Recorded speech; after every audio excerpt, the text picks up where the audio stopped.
Chris Brophy, musically obsessed. Chris Brophy, musically obsessed with vinyl CDs and cassettes. Chris Brophy, musically obsessed. Oh yeah! What's up, everybody? So today I'm talking about Elton John, and I don't really talk about Elton John that much on this channel, but I've always been a big fan. A lot of times I like Elton John better than Billy Joel. And again, nothing against Billy Joel. There's just something about Elton's writing. And of course, I've always been drawn to those early 70s albums like we all have. I don't know too much about the 80s output. I know that there are a couple iffy albums in there. But I was at Dark Side Records a couple weeks ago. Just happened to be, browsing through the CDs, got to the Elton John section, saw a bunch of albums that I wasn't familiar with and I've seen. And I'm talking about a lot of the albums from 1997 to 2013. So I actually picked up 5 of these albums. Now, before I even start talking about them, I am not the Elton John expert. I'm not an expert on these albums. I've really just started listening to them, but I kind of wanted to show you what I picked up and kind of give you some of my initial thoughts. So the first one I picked up was from 1997 called The Big Picture. And I've always really liked that cover art, even though I didn't really know too much about the album. As I said, this came out in 1997. This had the hit Something About the Way You Look Tonight, and I'd forgotten about that song. And it came on, and it's track 6, and I was like, oh yeah, I remember that song. It's so good. I also really like the song Live Like Horses. I don't know if that was released as a single. This is a very good album. The thing I will say about this, out of all the 5 that I'm going to show you, this has the most like adult contemporary sort of sound or vibe to it, which isn't a bad thing, but it definitely has that sheen to it. To me, I prefer more of like a gritty Elton John, but still a very good album from 1997. And from 2001, I picked up Songs from the West Coast. And I liked this album a lot better than that first one that I showed you. This had the huge hit song, I Want Love, and it was another song that I had forgotten about. I was like, man, I remember when that song came out. I didn't know anything about the album, but I knew that single. It really reminds me of the Beatles' Free as a Bird. Just the whole vibe of the song, the arrangement. And I tried to look up if there was any sort of, influence that Elton had from that Free as a Bird recording, because I believe Free as a Bird came out in 1995. I haven't found anything, but I can't help but think Elton had Free as a Bird in his head when he wrote I Want Love. A great song. I also like the single This Train Don't Stop Here Anymore. This is a very good album.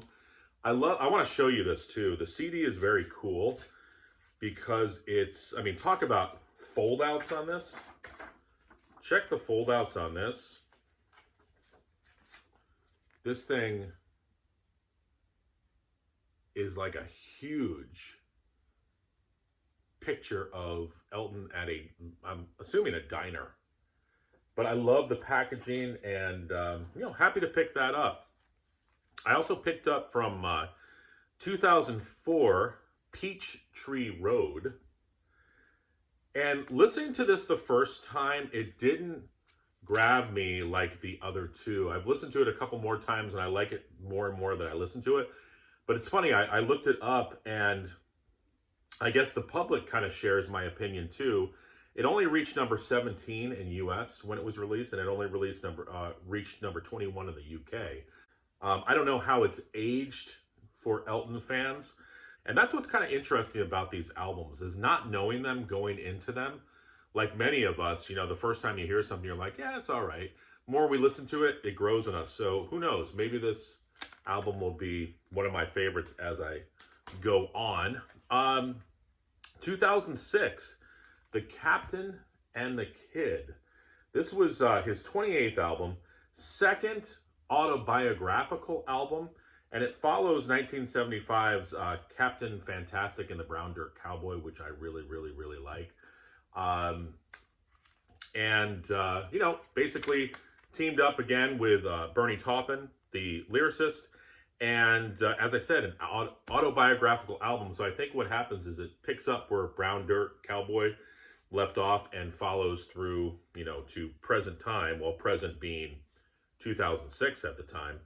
And it's got postcards from Richard Nixon on here, Just Like Noah's Ark, Tinderbox, The Bridge, I Must Have Lost It on the Wind, Old 67, The Captain and the Kid. So another strong album by Elton. And during this time, he was also, writing a lot of music for musicals. And I remember seeing the musical Aida, which he wrote music for. When did I see that? That was back in like 2002. I saw it on Broadway. I really like the music from that. So it's amazing to me, as thinking of him as an artist, like coming out with albums, but also being able to write Broadway scores. So he was coming out with a lot of material during this time. 2013, this is probably my favorite out of all of them. Well, probably second to Songs from the West Coast.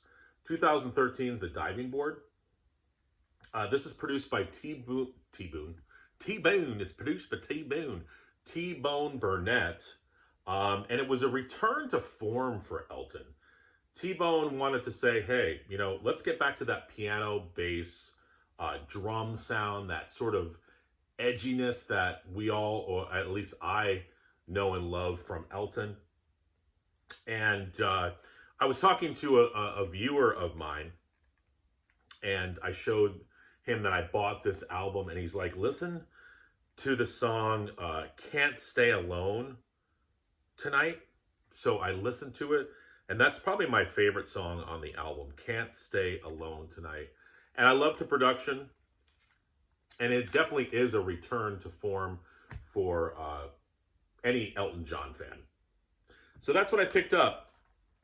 5 albums from 1997. I know that there's some other albums in that era that I don't have that maybe eventually I'll pick up. But what do you guys think of Elton? What do you think of this period of Elton? Do you kind of just go back to those classic albums, or are you excited about new releases? Because I think he's got a new one coming out as well with Brandi Carlile, I want to say. Let me know what your thoughts are. All right, everyone. Bye.